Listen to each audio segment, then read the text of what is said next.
Artificial intelligence is rapidly transforming our world, from automating tasks to providing personalized recommendations. But is AI also making us lazy?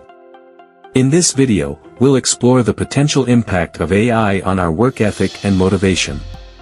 Discuss how AI is automating tasks that were once performed by humans, leading to increased efficiency and productivity.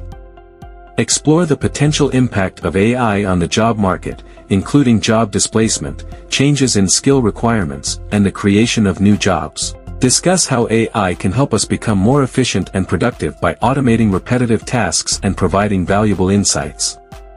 Explore the potential risks of becoming overly reliant on AI, such as losing critical thinking skills and becoming less adaptable to change.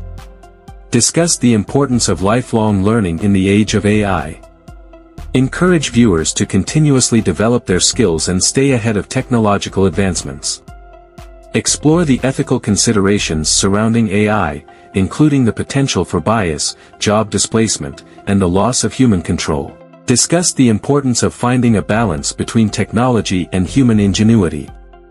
Encourage viewers to use AI as a tool to enhance their capabilities, rather than relying on it to do all the work. While AI has the potential to make our lives easier and more efficient, it's important to use it wisely. By developing our skills, staying informed about technological advancements, and using AI as a tool rather than a replacement for human ingenuity, we can ensure that AI benefits society as a whole. The future belongs to those who believe in the beauty of their dreams.